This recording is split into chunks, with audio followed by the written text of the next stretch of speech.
I see something happening with the Trump situation, and I wanted to lend my 2 cents on the subject of Donald Trump. And it is because I see this frustration of people saying that there's a high percentage of people who are still saying they're voting for Donald Trump.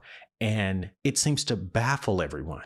Like, why? Like, after seeing what he's done and after hearing all the ways in which, you fact check the speeches and the ways he's lied about this, allegedly, and the ways that he's done this and this and this, why are people still trying to support him? Why are people still giving their all for him?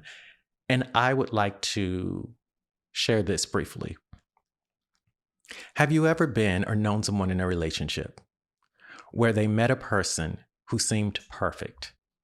They said all the right things. They did all the right things. They swept them off their feet. They took them on trips. They bought them things. They liked their kids. They met their family. Like, it was all great. And the person was able to hear that affirmation about how beautiful they are and wonderful they are and smart they are and all those things. And so they got into the relationship. And a little while into the relationship, the promises weren't being fulfilled. But they continued on because they love this person now. And so now they're frustrated because the person is distant and not doing any of the things anymore. They stay in the relationship because they're holding out hope that how it was in the beginning, it will be like that again. And you, as a friend, or your friends are telling you, like, you got to leave that person, like, get away from that. It's not good for you. It's a toxic relationship. And you stay. Well, I think that's the situation we're in now. And it's not because the people are not in love. It's not that you didn't love the person or don't love the person. But I would question or consider that it is not the person that you're in love with, but you're in love with how they made you feel. As Dr. Maya Angelou would say, you will forget what people say, almost always forget what they do, but you will never forget how someone makes you feel. And that's why it's so hard to walk away, because you're holding out hope that you will feel like that again. And it is human to want to feel seen, heard, to be validated. We all want to know that we are enough. And so maybe consider that for that demographic, maybe consider that in the heart of the moment, all your fact checking and debunking and trying to bring down Donald Trump is not the Donald Trump that they love.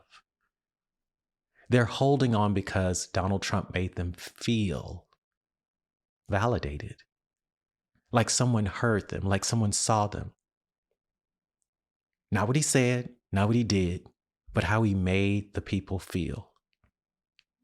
And I think that if we, as humanity, can begin to deal with humans on the level of how you make someone feel, then that is the work of woke, of diversity, equity, and inclusion. Inclusion, if you make me feel like I belong here at work, then I will do work. But anytime you make me feel like I am excluded or I'm not a part of, then I start quiet quitting. And so we have right now people who have quiet quit and loudly quit on the facts, on the truths, because you can't trust it anymore. But the focus right now, for all of us, the task right now is, how do you make people feel? How do people feel when they're around you? That's a big order. That's something you have to be intentional about. You can't phone in, you can't chat GPT it.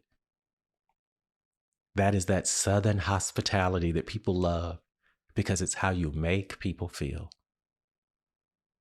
I'm Carmen Michael Smith, encouraging you to let disruption be the catalyst for your liberation.